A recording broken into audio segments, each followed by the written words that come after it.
Indo Nepal news team Maharajganj Lok Sabha 63 के नौतनवा विधानसभा में मौजूद है।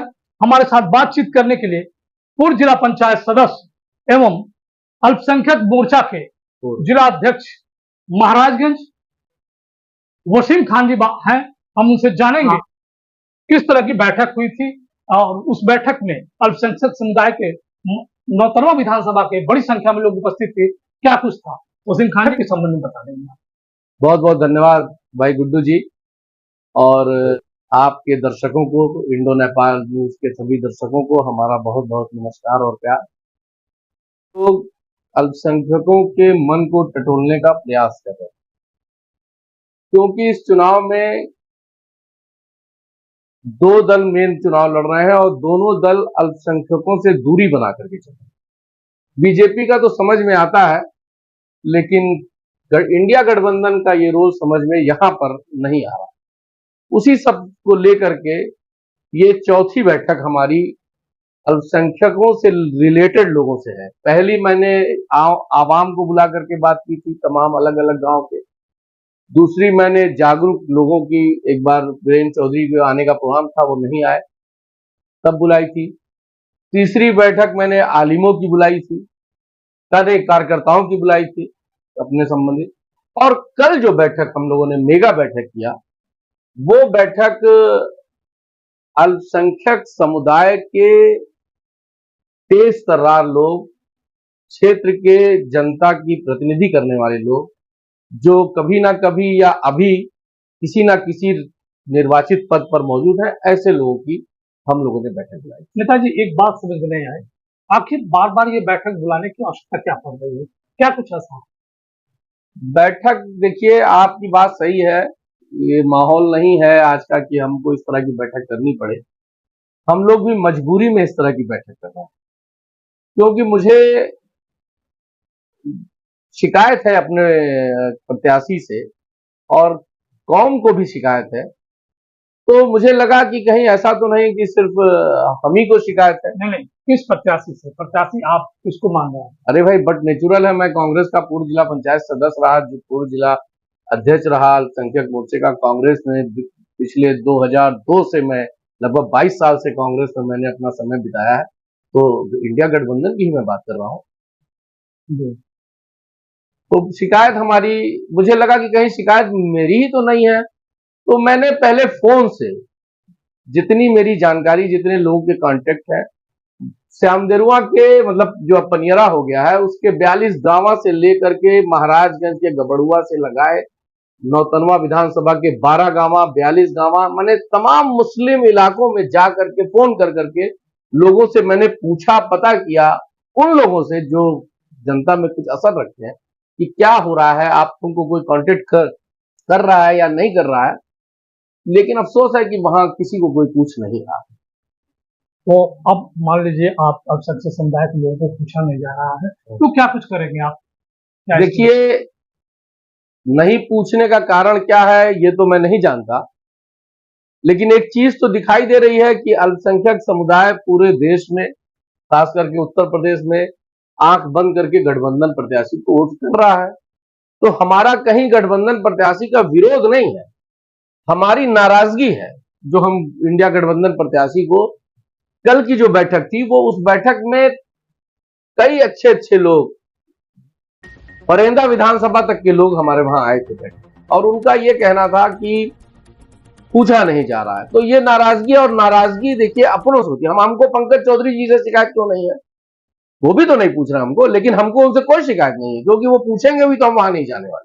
नहीं, पंकज चौधरी भी अल्पसंख्यकों के बीच जा रहे हैं, बड़ी संख्या में अल्पसंख्यक उनके साथ है, क्या कहेंगे? ये भी अल्पसंख्यकों का के जो मौजूदा अल्पसंख्यक है, इनके लिए, जो इंडिया गठबंधन के लिए वोट करना चाहते हैं, उनके लिए दुर्भाग्य की बात है कि पंकज चौधरी जो बीजेपी के प्रत्याशी हैं, पंकज चौधरी जी के लोग, और खुद वो माइनॉरिटी के लोगों को रिझाने का काम कर रहे हैं। लेकिन जो माइनॉरिटी वोट चिल्ला करके देना चाहती है इंडिया गठबंधन को, उसको वहां इंडिया गठबंधन का कोई पूछ नहीं रहा है। फिर इसके लिए क्या करेंगे आप? क्या इसके लिए? कल की बैठक अलर्ट है, अलर्ट, इसको चेतावनी आप कह सकते हैं। ये हम लोगों ने अलर्ट किया उनको कि आप इन सब एक्टिविटीज को छोड़िए। सीधा आरोप है कि इनके किसी कार्यक्रम में कोई माइनॉरिटी का आदमी दिखाई नहीं दे रहा है। सीधा आरोप है कि इनके खड़गे जी के मंच पर कोई माइनॉरिटी के आदमी से भाषण नहीं कराया गया। सीधा आरोप है कि अड्डा में कोई माइनॉरिटी का आदमी नहीं बोला। सीधा आरोप है कि नौतनवा के कार्यक्रम में आपका कोई माइनॉरिटी का आदमी नहीं था। इन पर आरोप है कि ये इनका जो काकस है अगल बगल वो बीजेपी के में रहे लोगों का काकस है। कहीं ऐसा तो नहीं कि इनके साथ गेम हो रहा हो, माइनॉरिटी से काटने का प्रयास किया जा रहा हो।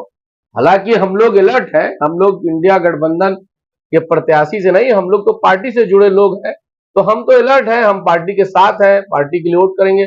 लेकिन फिर भी अगर क्षेत्रीय नेताओं को नहीं पूछा जाएगा, उनसे संपर्क नहीं किया जाएगा, बगैर उसी गांव में जाकर के किसी बीजेपी वाले से आप मिलेंगे और अपने कांग्रेस के मुस्लिम नेताओं से नहीं मिलेंगे, तो ये अफसोस की बात है। वोट जो है इंडिया गठबंधन के लिए करें, और इस पर हम लोग का प्रयास चल रहा है। कल की बैठक के दौरान ही बैठक की अध्यक्षता जो पूर्व जिला पंचायत जमाल साहब कर रहे थे, उन्होंने फौरन उसको सुधारा जा सकता है। खान साहब एक सवाल और, नौतनवा नगर के पूर्व चेयरमैन गुड्डू खान साहब भारतीय जनता पार्टी ज्वाइन की है, वो कितना असर डाल रहे हैं? ये गुड्डू खान साहब की कोई अपनी बात होगी कि उन्होंने क्यों भाजपा ज्वाइन किया है, माइनॉरिटी पे कोई असर नहीं करेगा।